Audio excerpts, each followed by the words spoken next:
Tablik Akbar dari Ustadz Khalid Basalamah Hafizahullah Ta'ala. Sabtu Ba'da Maghrib. Gratis, terbuka untuk umum. Jangan sampai terlewatkan. Assalamualaikum warahmatullahi wabarakatuh. Alhamdulillah, salatu wassalamu ala rasulillah, amma ba'd. Kaum muslimin yang dirahmati Allah subhanahu wa ta'ala, lagi-lagi terjadi penolakan tablik akbar yang sekiranya akan diisi oleh Ustadz Khalid Basalamah.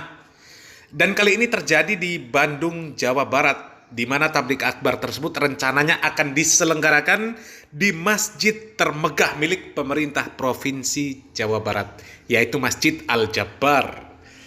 Dan sekiranya acara tersebut akan dilaksanakan pada hari Sabtu tanggal 18 Maret 2023 dengan tema menyambut Ramadan.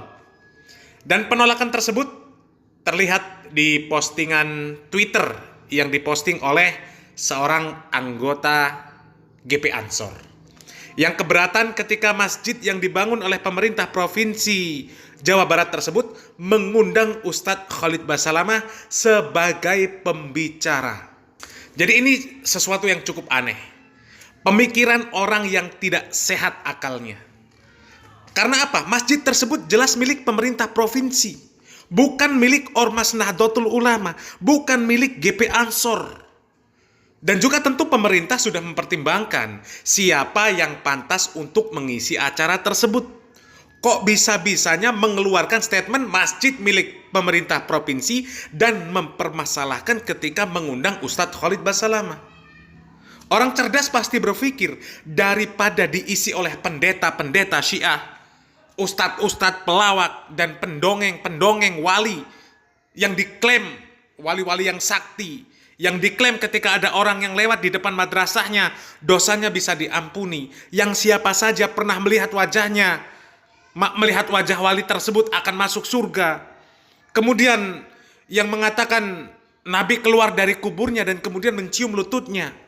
Daripada mengundang ustadz-ustadz penghayal tersebut, anggaran yang dikeluarkan itu akan menjadi mubazir. Jadi pemerintah itu mempertimbangkan maslahatnya dan akan jauh lebih baik ketika diisi oleh Ustadz Khalid Basalamah.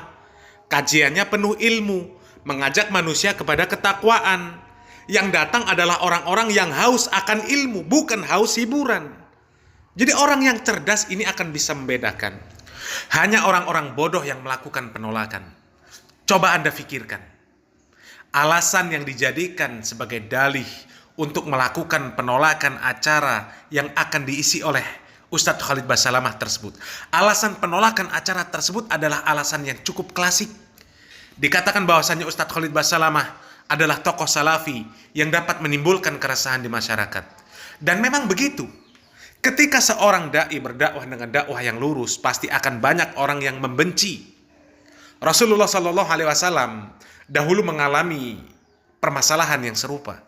Dikatakan memecah belah, dikatakan membawa ajaran baru, dikatakan menentang adat istiadat kebiasaan masyarakat, dan menentang ajaran nenek moyang orang-orang jahiliyah.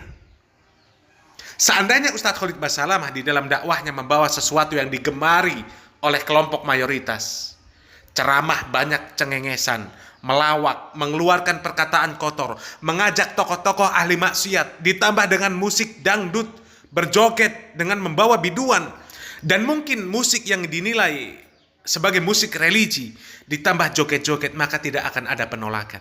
Justru mereka akan mendukung acara-acara yang seperti itu. Na'udzubillah min dzalik.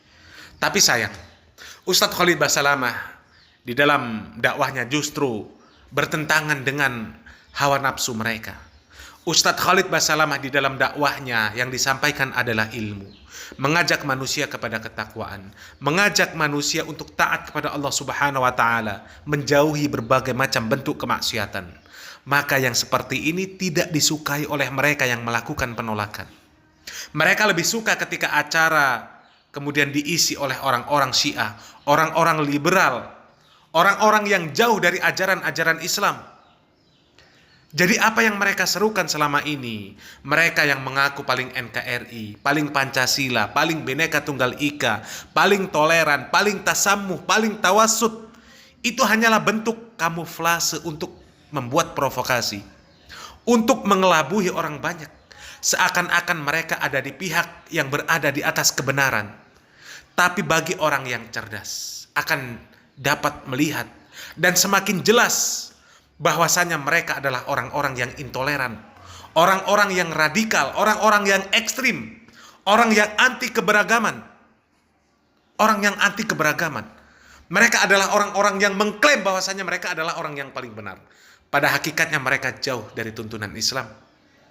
Lihat acara mereka diisi oleh orang-orang liberal, menyambut tamu dari orang-orang Syiah, na'udzubillah min dzalik. Semoga Allah Subhanahu wa taala memberikan hidayah kepada mereka, dan semoga Allah Subhanahu wa taala meneguhkan kita di atas manhaj yang hak ini. Barakallahu fikum. Wassalamualaikum warahmatullahi wabarakatuh.